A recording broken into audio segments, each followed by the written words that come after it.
मित्रों, महादेव शिव को सृष्टि, संहार और संकल्प के प्रतीक के रूप में जाना जाता है। लेकिन जब अधर्म, अहंकार और अज्ञान अपनी चरम सीमा पर पहुंचता है, तब शिव अपने रौद्रतम रूप में प्रकट होते हैं, काल भैरव। यह रूप न केवल संहारक है, बल्कि समय, तंत्र और सिद्धियों का भी स्वामी है। पुराणों में कहा गया है कि जब ब्रह्मा जी ने अपनी सृष्टि रचना के अहंकार में शिव का अपमान किया, तब भगवान शंकर ने अपनी तीसरी आंख से भैरव को उत्पन्न किया, जिन्होंने अपने नख मात्र से ब्रह्मा जी का एक सिर काट दिया। इसके बाद काल भैरव को ब्रह्महत्या के दोष से मुक्ति पाने के लिए पृथ्वी पर भ्रमण करना पड़ा और अंततः काशी में आकर उन्हें मुक्ति मिली। तभी से काल भैरव को काशी का कोतवाल कहा जाता है। शास्त्रों के अनुसार महाशिवरात्रि की रात्रि को काल भैरव की साधना विशेष फलदायी होती है। इस रात्रि में किया गया तांत्रिक अनुष्ठान साधक को दिव्य शक्तियों से संपन्न कर सकता है, लेकिन यह साधना इतनी सरल नहीं। यह साधना मृत्यु के देवता के समक्ष आत्मसमर्पण की परीक्षा है, जो केवल उसी को स्वीकार करते हैं जो अपने भय और मोह से मुक्त हो चुका हो। इसी साधना से संबंधित काशी के एक गुप्त तांत्रिक स्थल पर एक रहस्यमयी कथा सदियों से चली आ रही थी। यह स्थान एक प्राचीन श्मशान भूमि थी, जहां कई साधकों ने सिद्धियां प्राप्त की थीं। किंतु यह भी कहा जाता था कि जो साधना को पूर्ण नहीं कर पाता, वह अज्ञात शक्तियों का शिकार हो जाता है। पुराने ग्रंथों में एक कथा मिलती है, एक महान तांत्रिक योगी वशिष्ठानंद, जिन्होंने इसी स्थान पर महाशिवरात्रि की रात काल भैरव की साधना की थी। कहते हैं कि उन्होंने भैरव को प्रसन्न कर अमरत्व का आशीर्वाद प्राप्त किया था, लेकिन उनका अंत रहस्यमय था। कुछ कहते हैं कि वे काल भैरव के स्वरूप में विलीन हो गए, तो कुछ मानते हैं कि वे एक ऐसे रहस्य के रक्षक बन गए जिसे आज तक कोई सुलझा नहीं पाया। इस कथा को सुनने के बाद आधुनिक युग के एक साधक ऋषभ, जो वर्षों से सिद्धियों की खोज में थे, उन्होंने इस साधना को करने का निश्चय किया। उनके गुरु ने उन्हें इस साधना की गोपनीयता और खतरों के बारे में चेतावनी दी, लेकिन ऋषभ अपने निर्णय पर अडिग थे। ऋषभ को अपने गुरु ने बताया कि यह साधना एक विशेष स्थान पर ही सफल हो सकती है। एक ऐसा श्मशान जहां नित्य अग्नि जलती हो, एक ऐसा स्थल जहां भैरव शक्ति की उपस्थिति महसूस की जा सकती हो, एक ऐसा क्षेत्र जहां किसी अन्य देवता की उपासना का प्रभाव न हो। उन्होंने बनारस से दूर एक गुप्त तांत्रिक स्थल खोजा, जो महाश्मशान के पास स्थित था। यह स्थान बेहद रहस्यमय था, जहां लोग रात में जाने से डरते थे। वहां उन्होंने एक प्राचीन भैरव मूर्ति देखी, जिस पर समय की धूल जमी थी। कहा जाता था कि जो भी वहां साधना करने जाता है, वह वापस नहीं लौटता। महाशिवरात्रि की रात आने से पहले ऋषभ ने स्वयं को मानसिक और शारीरिक रूप से साधना के लिए तैयार किया। उन्होंने एकांतवास लिया, ब्रह्मचर्य का पालन किया और 7 दिनों तक केवल फल और गंगाजल का सेवन किया। महाशिवरात्रि की रात्रि को, जब चतुर्दशी तिथि अपने चरम पर थी, ऋषभ ने श्मशान में साधना स्थल स्थापित किया। उन्होंने भैरव यंत्र को ताम्र पत्र पर अंकित किया और साधना में काले तिल, नींबू, गुड़ और नारियल का प्रयोग किया। उन्होंने एक सरसों के तेल का दीपक जलाया, जिसे पूरे अनुष्ठान के दौरान जलाए रखना आवश्यक था। रात्रि के 12 बजे जब उन्होंने ओम हम ह्रीम क्रीम काल भैरवाय नमः मंत्र का जाप करना शुरू किया, तो अचानक वातावरण में एक अजीब सा कंपन उत्पन्न हुआ। हवा एकदम शांत हो गई। श्मशान में जलती हुई चिता की लपटें अचानक तीव्र हो गईं और दूर कहीं से किसी के हंसने की आवाज सुनाई दी। ऋषभ ने ध्यान नहीं भटकाया और मंत्र जाप जारी रखा, लेकिन जैसे ही उन्होंने 108वीं माला पूर्ण की, उन्होंने महसूस किया कि कोई उनके पास खड़ा है। उन्होंने आंखें खोलीं, लेकिन वहां कोई नहीं था। किंतु उन्हें एक अदृश्य छाया दिखी, जो धीरे धीरे स्पष्ट होने लगी।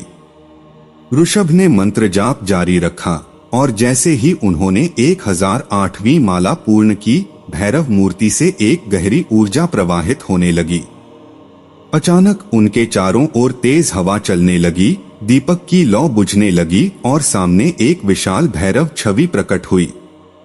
काल भैरव ने कहा, जो मेरे पास आता है उसे अपने भय और मोह को त्यागना पड़ता है। यदि तू सिद्धि चाहता है तो तू इस अग्नि परीक्षा के लिए तैयार है। ऋषभ ने निडर होकर उत्तर दिया, मैं अपने भय से मुक्त हूं हे महाकाल। इसके बाद उन्हें एक अदृश्य शक्ति ने आच्छादित कर दिया। वे किसी अन्य लोक में पहुंच गए, जहां उन्हें काल भैरव ने गुप्त तांत्रिक ज्ञान प्रदान किया। लेकिन उन्हें चेतावनी दी गई कि इस शक्ति का गलत उपयोग विनाशकारी हो सकता है। अगर आप भी इस साधना को करना चाहते हैं तो इस वीडियो को आगे देखते रहे। यह साधना महाशिवरात्रि की रात में की जाने वाली अत्यंत गोपनीय और प्रभावशाली तांत्रिक साधना है, जिसका उल्लेख बहुत कम जगहों पर मिलता है। इस साधना का संबंध महाकाल और काल भैरव से है, जो महाशिवरात्रि की रात अपने साधकों पर विशेष कृपा बरसाते हैं।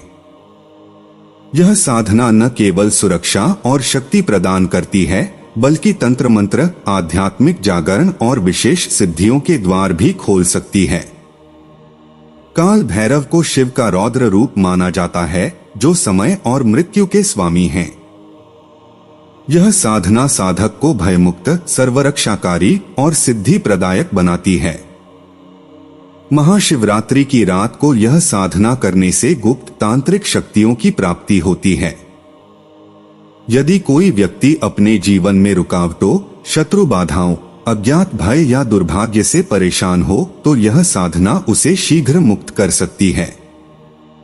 साधना विधि। यह साधना श्मशान, निर्जन शिव मंदिर, पीपल के वृक्ष के नीचे या तंत्र स्थल पर की जा सकती है। साधक को इस साधना के लिए एकांत और शुद्ध वातावरण की आवश्यकता होती है। यदि आप श्मशान में साधना कर रहे हैं तो किसी योग्य गुरु से मार्गदर्शन अवश्य लें। बिना गुरु के यह साधना बिल्कुल भी न करें। आवश्यक सामग्री।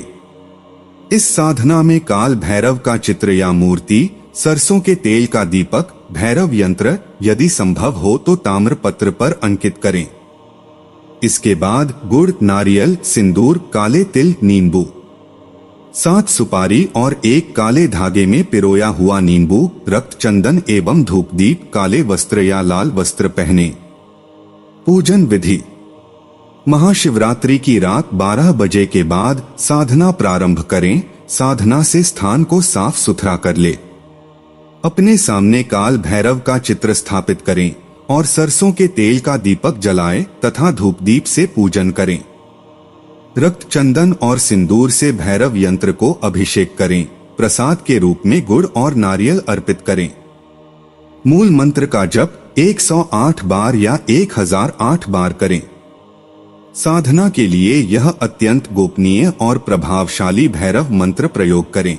मंत्र इस प्रकार हैं: ओम हम ह्रीम क्रीम काल भैरवाय नमः।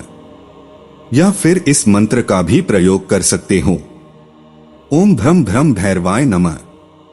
प्रत्येक मंत्र जप के बाद सरसों के तेल का दीपक देखें और काल भैरव का ध्यान करें।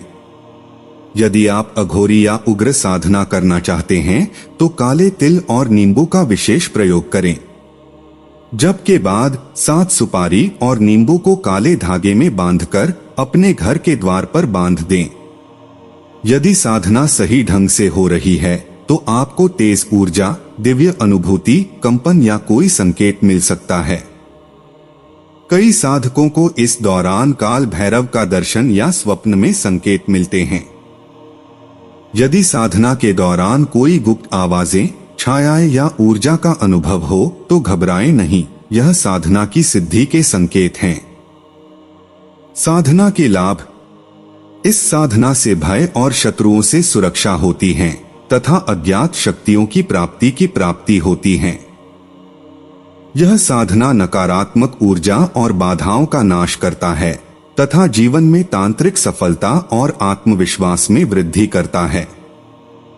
इस साधना से गुप्त सिद्धियों और तांत्रिक शक्तियों की प्राप्ति भी होती है।